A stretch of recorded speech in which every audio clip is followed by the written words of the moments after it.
നാരായണം നമസ്കൃത്യ നരം ചൈവ നരോത്തമം ദേവീം സരസ്വതീം വ്യാസം തതോ ജയമുദീരേ. മഹാഭാരതം കഥകളുടെ പുതിയൊരു വീഡിയോയിലേക്ക് എല്ലാവരെയും വളരെ ഹാർദമായി സ്വാഗതം ചെയ്യുന്നു. ഞാൻ റിജുരാമൻ. മഹാഭാരതത്തിലെ വനപർവ്വത്തിലെ പുതിയൊരു ഉപാധ്യായത്തിലേക്ക് നമ്മൾ കിടക്കുകയാണ്.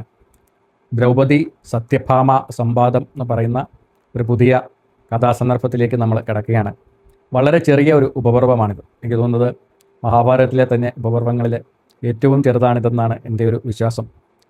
നമ്മൾ കഴിഞ്ഞ ദിവസം സ്കന്ധോൽപത്തിയെക്കുറിച്ചിട്ട് വളരെ വിശദമായതും വ്യത്യസ്തവുമായിട്ടുള്ള രീതിയിലുള്ള കഥകൾ കേട്ടിരുന്നു. അത് കേൾക്കണമെന്നുള്ള ഇതിന് മുമ്പിലുള്ള 3 വീഡിയോകളിലായിട്ടാണ് സ്കന്ധോൽപത്തി പറഞ്ഞിട്ടുള്ളത്. അത് കേൾക്കുക. അപ്പോൾ ഇന്ന് വൈശമ്പായനൻ വീണ്ടും കഥാ പറച്ചിൽ തുടരുകയാണ്. കണ്ടയനോടും ബാക്കിയുള്ള ബ്രാഹ്മണരോടുമൊക്കെ പാണ്ഡവർ സംസാരിച്ചുകൊണ്ടിരിക്കുന്ന സമയത്ത് സത്യഭാമയോടൊപ്പം ആയിരുന്നു ശ്രീകൃഷ്ണ ഭഗവാൻ അവിടെ എത്തിയിട്ടുണ്ടായിരുന്നു. അപ്പോൾ ശ്രീകൃഷ്ണ ഭഗവാന്റെ ഭാര്യയായ സത്യഭാമ ദ്രൗപദിയോടൊപ്പം ഇരിക്കുന്നുണ്ടായിരുന്നു. ആ സമയത്ത് ദ്രൗപദിയോട് സത്യഭാമ കുശലാന്വേഷണങ്ങളൊക്കെ നടത്തിയതിന് ശേഷം ഒരു ചോദ്യം ചോദിക്കുകയാണ്. അവൾ സത്യഭാമയോട് ചോദിക്കുകയാണ്, നീ ഈ 5 ഭർത്താക്കന്മാരെ എങ്ങനെയാണ് ഒരേപോലെ കൊണ്ടുപോകുന്നത്? അവരെ എല്ലാവരും നിന്നോട് ഒരേ രീതിയിൽ നിന്നെ സ്നേഹിക്കുന്നുണ്ടല്ലോ. അവരെല്ലാവരും ഒരേ രീതിയിൽ നിന്നെ ആരാധിക്കുന്നുണ്ട്. അവരെല്ലാവരും ഒരേപോലെ നിന്നെ പ്രേമത്തോടു കൂടിയിട്ട് നോക്കുന്നതും ഞാൻ കാണുന്നുണ്ട്. ഇവരെ എല്ലാവരെയും ഇങ്ങനെ നിന്നിലേക്കുള്ള പ്രേമം ഒരേപോലെ നിർത്താൻ വേണ്ടിയിട്ട് നീ എന്ത് വിദ്യയാണ് ചെയ്തുകൊണ്ടിരിക്കുന്നത്? അതിനു വേണ്ടിയിട്ടുള്ള എന്ത് ഉപായമാണ് നീ സ്വീകരിച്ചിട്ടുള്ളത്? നിൻ്റെ വ്രതശക്തി കൊണ്ടും തപശക്തി കൊണ്ടുമാണോ അത് സാധിക്കുന്നത്? അല്ലെങ്കിൽ നീ എന്തെങ്കിലും രീതിയിലുള്ള മന്ത്രമോ എന്തെങ്കിലും ഔഷധങ്ങളോ ഒക്കെ ഭർത്താക്കന്മാരെ കൂട്ടത്തിൽ നിർത്താൻ വേണ്ടിയിട്ട് നീ ഉപയോഗിക്കുന്നുണ്ടോ? നിൻ്റെ ഏറ്റവും അടുത്ത കൂട്ടുകാരി ആയതുകൊണ്ട് ഞാൻ ചോദിക്കുകയാണ്, നീ എന്താണ് ഉപായമെന്ന് പറഞ്ഞു കഴിഞ്ഞാൽ എനിക്കും കൃഷ്ണനെ എപ്പോഴും എൻ്റെ കൂട്ടത്തിൽ തന്നെ നിർത്താൻ വേണ്ടിയിട്ട് സാധിക്കുമായിരുന്നു. അതുകൊണ്ട് ഭവതി എന്ത് ഉപായം ഉപയോഗിച്ചിട്ടാണ് ഭർത്താക്കന്മാരെ കൂട്ടത്തിൽ നിർത്തുന്നതെന്ന് എനിക്ക് പറഞ്ഞു തന്നാലും എന്ന് പറഞ്ഞു. ഇത് കേട്ട് കഴിഞ്ഞപ്പോഴേ പാഞ്ചാലിക്ക് നല്ല കോപമാണ് വന്നത്. കോപത്തോടു കൂടിയിട്ട് പാഞ്ചാലി പറഞ്ഞു, സത്യഭാമേ, നീ ചോദിച്ച ഈ ചോദ്യം കുലസ്ത്രീയായിട്ടുള്ള നിനക്ക് ഒട്ടും യോജിച്ച തരത്തിലുള്ള ചോദ്യമല്ല നീ ചോദിച്ചിരിക്കുന്നത്. ദുഷ്ടാചാരത്തിലുള്ള സ്ത്രീകൾ ചോദിക്കുന്ന രീതിയിലുള്ള ചോദ്യം നിന്നെപ്പോലുള്ള ഒരു കുലസ്ത്രീക്ക് ചേർന്നതാണെന്ന് നീ വിചാരിക്കുന്നുണ്ടോ? ഇപ്രകാരമുള്ള ഒരു ദുശ്ചിന്തയോ അല്ലെങ്കിൽ ഒരു സംശയമോ കൃഷ്ണനെ പോലുള്ള മഹാനായിട്ടുള്ള ഒരാളുടെ ഭാര്യയായിട്ടുള്ള നിനക്ക് ഒട്ടും ഭൂഷണമല്ല. മന്ത്രമൂലങ്ങളും ഔഷധപ്രയോഗങ്ങളും ഒക്കെ ഉള്ളവളാണ് തൻ്റെ ഭാര്യയെന്ന് അറിഞ്ഞു കഴിഞ്ഞാൽ ഭർത്താവ് അവളെ ഒരു വിഷസർപ്പത്തെ എങ്ങനെയാണോ ഭയപ്പെടുന്നത് അതുപോലെ അവൾ ഭയപ്പെടാൻ വേണ്ടിയിട്ട് തുടങ്ങും. ഒരു കാലത്തും സ്ത്രീക്ക് മന്ത്രം കൊണ്ട് പുരുഷന്മാരെ വശീകരിപ്പിച്ച് നിർത്താൻ വേണ്ടിയിട്ട് പറ്റില്ല. പുരുഷന് സ്ത്രീക്ക് പുരുഷനോ ശത്രുതയുണ്ടായാൽ അതവരുടെ നാശത്തിൽ മാത്രമേ ചെന്ന് അവസാനിക്കുകയുള്ളൂ. സ്ത്രീകളുടെ ഭാഗത്തു നിന്നും നാവിലൂടെയോ തൊക്കിലൂടെയോ കൊടുക്കുന്ന വിഷപ്രയോഗം കൊണ്ട് പുരുഷന് നാശം മാത്രമേ അങ്ങനെ ഔഷധപ്രയോഗം കൊണ്ടോ മന്ത്രം കൊണ്ടോ പുരുഷനെ വശത്താക്കാൻ വേണ്ടിയിട്ട് ശ്രമിക്കുന്ന സ്ത്രീകൾ പുരുഷന് നാശം മാത്രമാണ് ചെയ്യുന്നത്. സത്യഭാമേ, നീ അതിനെക്കുറിച്ചിട്ട് ചിന്തിക്കുക പോലും ചെയ്യരുത്. എന്നാലും എൻ്റെ പ്രിയപ്പെട്ടവളായിട്ടുള്ള സത്യഭാമേ, നീ എനിക്ക് വളരെ പ്രിയപ്പെട്ടവളായതുകൊണ്ട് ഈ പാണ്ഡവരെ എല്ലാവരെയും ഞാൻ എങ്ങനെയാണ് ഒരേപോലെ കൊണ്ടുപോകുന്നത്?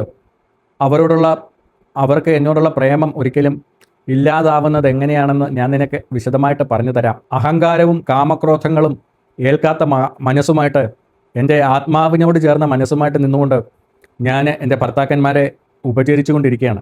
അവരെ ഞാൻ പരിചരിച്ചു കൊണ്ടിരിക്കുകയാണ്. എൻ്റെ ഒരു നോട്ടത്തിലോ ഒരു നടപ്പിലോ പോലും അവർക്ക് ദോഷമുണ്ടാകുന്ന ഒരു കാര്യവും അവരെ വശീകരിക്കുന്ന ഒരു കാര്യവും ഞാൻ ചെയ്യാറില്ല. അവരെ എൻ്റെ ദൈവങ്ങളെപ്പോലെ മാത്രമാണ് ഞാൻ കണ്ടുകൊണ്ടിരിക്കുന്നത്. ദേവമാനുഷ ഗന്ധർവന്മാരിൽ ഏത് യുവാവ് എത്ര അണിഞ്ഞൊരുങ്ങി വന്നാലും അവനെ ഞാൻ പുരുഷനായി കാണുകയില്ല. ഭർത്താവ് ഉണ്ണാതെ ഞാൻ ഉണ്ണാറില്ല. ഭർത്താവ് ഉറങ്ങാതെ ഞാൻ ഉറങ്ങാറില്ല. എല്ലാവരും ഉണരുന്നതിന് മുമ്പ് തന്നെ ഞാൻ ഉണരുകയും ചെയ്യും. ഭർത്താവിൻ്റെയും എൻ്റെയും ഭൃത്യന്മാർക്ക് ഭക്ഷണം കൊടുക്കാതെ ഞാൻ ഭക്ഷിക്കാറില്ല. ഭർത്താക്കന്മാർ വീട് വിട്ടു പോയിട്ട് തിരിച്ചു വരുമ്പോൾ അവർ വരുന്നത് കാണുമ്പോഴേ ഞാൻ എഴുന്നേറ്റ് നിൽക്കുകയും അവരുടെ കാല് കഴുകിച്ച് അവരെ അകത്ത് കൊണ്ടുവന്ന് ഇരുത്തുകയും അവർക്ക് ആദ്യം തന്നെ ജലം കുടിക്കാൻ കൊടുക്കുകയും ചെയ്യും. ഞാൻ ശുദ്ധമായിട്ട് ഭക്ഷണം കഴിക്കുന്നവളും അതോടൊപ്പം തന്നെ പാചകം ചെയ്യുന്ന പാത്രങ്ങളെല്ലാം വളരെ ശുദ്ധിയോട് കൂടിയിട്ട് സംരക്ഷിക്കുന്നവളുമാണ്. പാഞ്ചാലി സത്യഭാമയോടുള്ള തൻ്റെ ഉപദേശങ്ങൾ തുടരുകയാണ്. എല്ലാവർക്കും സമയം വൈകാതെ ആഹാരം നൽകും. ഭക്ഷണമെല്ലാം പാചകം ചെയ്തു കഴിഞ്ഞാൽ ഞാൻ അടച്ച് സൂക്ഷിക്കും. ഗ്രഹമെല്ലാം വളരെ വൃത്തിയായിട്ട് സൂക്ഷിക്കുകയും ചെയ്യും. ചീത്തവാക്കുകൾ ഞാൻ ഒരിക്കലും ഉപയോഗിക്കാറില്ല. മോശം സ്ത്രീകളുമായിട്ടുള്ള സംസർഗം ഞാൻ വെക്കാറില്ല. ഭർത്താവിന് അനുകൂലമായിട്ട് മാത്രമേ ഞാൻ നിൽക്കുകയുള്ളൂ. അതിൽ ഞാൻ യാതൊരു വിധത്തിലുള്ള മടിയും കാണിക്കാറില്ല. അധികം കോപിക്കുക, അധികം ചിരിക്കുക, ഇതൊക്കെ ഞാൻ ഭർത്താക്കന്മാരുടെ മുമ്പിൽ വെച്ചിട്ട് വർജിച്ച് വെച്ചിരിക്കുകയാണ്. എൻ്റെ ഭർത്താക്കന്മാർ വീട് വിട്ടു പോകുമ്പോൾ വൃദ്ധശുദ്ധിയോട് കൂടിയിട്ട് ഞാൻ അലങ്കാരങ്ങളുമൊക്കെ മാറ്റി വെച്ചിട്ട് അവരെ കാത്തിരിക്കുന്നു. ധർമ്മത്തിൽ അധിഷ്ഠിതരായിട്ട് ജീവിക്കുന്ന എൻ്റെ ഭർത്താക്കന്മാർ എൻ്റെ അടുത്ത് ദേഷ്യപ്പെട്ട് സംസാരിച്ചാലും ഞാൻ ഒരിക്കലും തിരിച്ചവരോട് ദേഷ്യപ്പെടാറില്ല. അവരുടെ മാതാവിനെ ഞാൻ ദൈവത്തിനെ പോലെ തന്നെയാണ് കാണുന്നത്. അവരുടെ അടുത്ത് ഞാൻ ഒരു ഇഷ്ടക്കേടും കാണിക്കാറില്ല. കുന്തി ദേവി പറയുന്ന കാര്യങ്ങളെല്ലാം ഞാൻ അതേപടി വളരെ ബഹുമാനത്തോടു കൂടിയിട്ട് ഞാൻ അനുസരിക്കാറുണ്ട്. എൻ്റെ കുന്തി ദേവി ധരിക്കുന്നതിലും ആഡംബരമുള്ള വസ്ത്രങ്ങൾ ഞാൻ ഒരിക്കലും ധരിക്കാറില്ല. കുന്തി ദേവി ധരിക്കുന്നതിലും കൂടുതലായിട്ടുള്ള ആഭരണങ്ങളും ഞാൻ ധരിക്കാറില്ല. ഭൂമിദേവിക്ക് തുല്യമായിട്ടുള്ള ആ പൃഥയെ ഞാൻ ഒരിക്കലും കുറ്റം പറയാറില്ല. എല്ലാ ദിവസവും ഇവിടെ 8000 ബ്രാഹ്മണർ ഭക്ഷണം കഴിക്കുന്നു. അവർക്കെല്ലാം പൊൻതളികളിൽ ഞാൻ ഭക്ഷണം വിളമ്പിക്കൊടുക്കുന്നു. പിന്നെ ഇതല്ലാതെ വേറെ പ്രത്യേകം തയ്യാർ ചെയ്ത അന്നം 10000 ബ്രാഹ്മണർക്ക് വേണ്ടിയിട്ട് എല്ലാ ദിവസവും കൊടുക്കുന്നുണ്ട്. ഭേദവേദികളായിട്ടുള്ള വിപ്രന്മാർക്ക് എല്ലാ ദിവസവും വസ്ത്രദാനങ്ങൾ ഞാൻ കൊടുക്കാറുണ്ട്. ശ്രേഷ്ഠനായിട്ടുള്ള കുന്തിസുതന്മാർക്ക് ഓരോരുത്തർക്കും 100 വീതം ദാസിമാരുണ്ട്.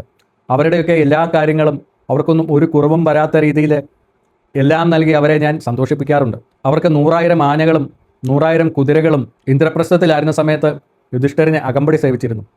അവരുടെയൊക്കെ എല്ലാ കാര്യങ്ങളും ഞാൻ തന്നെയായിരുന്നു അന്വേഷിച്ചുകൊണ്ടിരുന്നത്. മഹാബലവന്മാരായിട്ടുള്ള എൻ്റെ പാണ്ഡവർ കുടുംബകാര്യങ്ങളെല്ലാം എന്നെയാണ് നോക്കാൻ വേണ്ടിയിട്ട് ഏൽപ്പിച്ചിരുന്നത്. അതെല്ലാം യാതൊരു വിധത്തിലുള്ള വീഴ്ചകളും വരുത്താതെ ഞാൻ ചെയ്തുകൊണ്ടിരിക്കുന്നുണ്ട്. ഇപ്പോഴും എൻ്റെ സുഖമെല്ലാം ഉപേക്ഷിച്ചിട്ട് രാപ്പകൽ എൻ്റെ ഭർത്താക്കന്മാരെ സന്തോഷിപ്പിക്കാൻ വേണ്ടിയിട്ട് ഞാൻ യത്നിച്ചുകൊണ്ടിരിക്കുകയാണ്. എനിക്ക് രാവും പകലും ഒരുപോലെയാണ്. എല്ലാവരും ഉണരുന്നതിന് മുമ്പ് ഞാൻ ഉണരുകയും എല്ലാവരും ഉറങ്ങിയതിന് ശേഷം മാത്രം ഞാൻ ഉറങ്ങുകയും ചെയ്യും. സത്യഭാമേ, ഇതാണ് എൻ്റെ വശ്യ കൗശലം. ഈ മാർഗം ഉപയോഗിച്ചിട്ടാണ് ഞാൻ എൻ്റെ ഭർത്താക്കന്മാരുടെ എല്ലാം പ്രേമം ഒരേപോലെ പിടിച്ചു പറ്റിക്കൊണ്ടിരിക്കുന്നത്. വൈശമ്പായനൻ കഥ തുടരുകയാണ്. ഇത് കേട്ട് കഴിഞ്ഞപ്പോഴേ സത്യഭാമയ്ക്ക് ദ്രൗപദിയോടുള്ള തൻ്റെ ബഹുമാനം ഇരട്ടിക്കുകയാണ് ഉണ്ടായത്. അവൾ ക്ഷമാപണത്തോടു കൂടിയിട്ട് പറഞ്ഞു, ജ്യേഷ്ഠത്തി, അങ്ങ് എന്നോട് വിഷമം തോന്നരുത്. ഞാൻ അങ്ങയോട് മാപ്പ് ചോദിക്കുകയാണ്. കൂട്ടുകാരി എന്നുള്ള നിലയിൽ സ്വാതന്ത്ര്യം എടുത്തുകൊണ്ട് ഞാൻ അങ്ങയോട് ഇങ്ങനെയുള്ള കാര്യങ്ങൾ ചോദിച്ചു പോയതാണ്. ആ നേരം പോക്ക് ഭവതി എനിക്ക് പുറത്തു തരണം. സത്യഭാമേ, നിൻ്റെ ഭർത്താവായിട്ടുള്ള കൃഷ്ണഭഗവാന്റെ ഹൃദയം വശീകരിക്കാൻ വേണ്ടിയിട്ടുള്ള മാർഗങ്ങൾ ഞാൻ പറഞ്ഞു തരാം. നീ അത് ശ്രദ്ധാപൂർവം കേട്ട് മനസ്സിലാക്കിയാലും അവനെ വേണ്ട രീതിയിൽ സന്തോഷിപ്പിച്ച് നിർത്തിയാൽ നല്ല പുത്രന്മാർ, നല്ല ശയ്യാഗ്രഹങ്ങൾ, നല്ല വസ്ത്രങ്ങൾ, നല്ല മാലകൾ, സ്വർഗപ്രാപ്തി, ഇതൊക്കെ നിനക്ക് ലഭിക്കും. സത്യഭാമ, നീ വേഴ്ചയാലും പരിചരണത്താലും പ്രേമത്തിനാലും നീ കൃഷ്ണനെ പരിചരിക്കുക. നല്ല ഇരിപ്പിടങ്ങൾ, നല്ല ശയ്യകൾ, ഇതൊക്കെ ഒരുക്കിക്കൊടുത്തും ഇഷ്ടത്തിന് ചേർന്ന രീതിയിലുള്ള സുഗന്ധവസ്തുക്കൾ ഒരുക്കിക്കൊടുത്തുമൊക്കെ നിൻ്റെ ഭർത്താവിനെ നീ പ്രീതിപ്പെടുത്തുക. ഇവൾക്ക് ഞാൻ ഏറ്റവും പ്രിയപ്പെട്ടവനാണ് എന്ന് മനസ്സിലാകുന്ന രീതിയിൽ തന്നെ നീ അവനെ പരിചരിച്ചു കൊണ്ടിരിക്കുക. ഭഗവാന്റെ സ്വരം ദൂരെ നിന്ന് കേൾക്കുമ്പോൾ തന്നെ നീ അവിടെ എഴുന്നേറ്റ് നിൽക്കുക.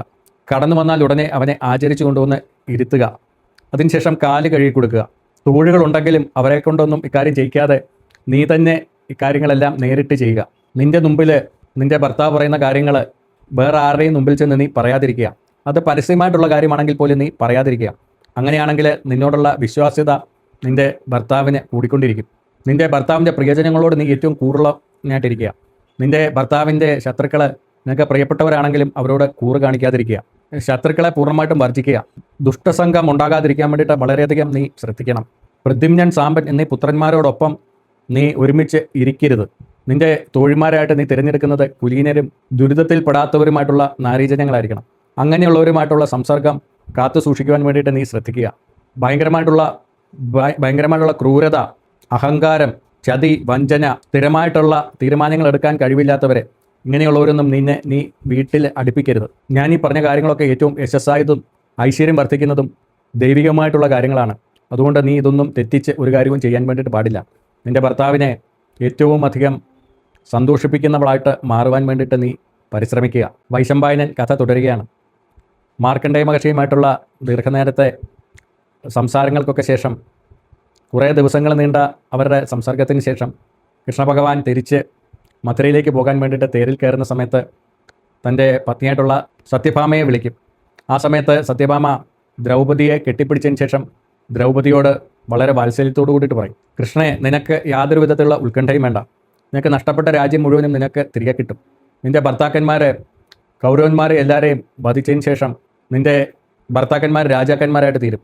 യുധിഷ്ഠിരൻ ഈ ലോകത്തിൻ്റെ മുഴുവനും അധിപനായിട്ട് മാറും. അതിന് അധികം കാലതാമസം ഉണ്ടാവില്ല.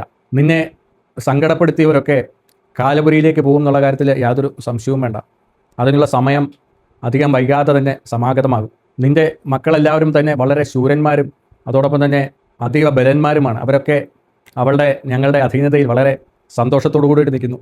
സുഭദ്രയും ഞാനും എൻ്റെ സ്വന്തം മക്കളെ നോക്കുന്ന പോലെ തന്നെ നിൻ്റെ മക്കളെ എല്ലാവരെയും നല്ല രീതിയിൽ സംരക്ഷിച്ച് നിർത്തുന്നുണ്ട്. അതോടൊപ്പം തന്നെ കേശവനും അവരുടെ എല്ലാവരുടെയും സംരക്ഷണം ഏറ്റെടുത്തിരിക്കുകയാണ്. അതുകൊണ്ട് നിൻ്റെ മക്കളുടെ കാര്യം ഓർത്ത് നീ വിഷമിക്കുകയേ വേണ്ട എന്ന് പറഞ്ഞിട്ട് കൃഷ്ണയെ ഒരിക്കൽ കൂടി ആശ്ലേഷിച്ച് കൃഷ്ണനോടൊപ്പം രഥത്തിൽ കയറി അവരങ്ങനെ രണ്ടുപേരും പാണ്ഡവരെ വിട്ടിട്ട് തിരിച്ച് മഥുരാപുരിയിലേക്ക് യാത്രയായി. അപ്പം നമ്മളുടെ ദ്രൗപദി സത്യഭാമ സംവാദപർവം എന്ന് പറയുന്ന ഉപാധ്യായം ഇവിടെ അവസാനിക്കുകയാണ്. അടുത്ത ദിവസം മുതൽ നമ്മൾ പുതിയ ഒരു ഉപാധ്യായത്തിലേക്ക് കിടക്കുകയാണ്, ഘോഷയാത്രാപർവം. അപ്പം ഇതുവരെ എന്നെ കേട്ടുകൊണ്ടിരിക്കുന്ന എല്ലാവർക്കും എൻ്റെ ഹൃദയത്തിൽ നിന്നുമുള്ള വലിയൊരു നന്ദി അറിയിക്കുകയാണ്. ഇപ്പോൾ കേൾവിക്കാരുടെ എണ്ണം വളരെയധികം കുറഞ്ഞിട്ടുണ്ട്, എന്നാലും സാരമില്ല. ഞാൻ കേൾവിക്കാർക്ക് വേണ്ടിയിട്ടല്ല സത്യം പറയുകയാണെങ്കിൽ ഇപ്പോൾ പറഞ്ഞുകൊണ്ടിരിക്കുന്നത്. പിന്നെ വളരെ ശ്രദ്ധയോട് കൂടിയിട്ട് കേൾക്കുന്ന കുറച്ച് ആൾക്കാരുണ്ടെന്ന് എനിക്കറിയാം. അവർക്ക് വേണ്ടിയിട്ടാണ് ഞാനിപ്പോൾ ഇത് പറഞ്ഞുകൊണ്ടിരിക്കുന്നത്. ഭാവിയിൽ ഇത് കൂടുതൽ ആൾക്കാരിലേക്ക് എത്തും എന്നുള്ള ഒരു വലിയ ഒരു വിശ്വാസത്തിലാണ് ഞാൻ. അപ്പോൾ എന്നെ കേട്ട എല്ലാവർക്കും എൻ്റെ ഹൃദയത്തിൽ നിന്നുള്ള വലിയൊരു നന്ദി അറിയിക്കുന്നു. എല്ലാവർക്കും നമസ്കാരം.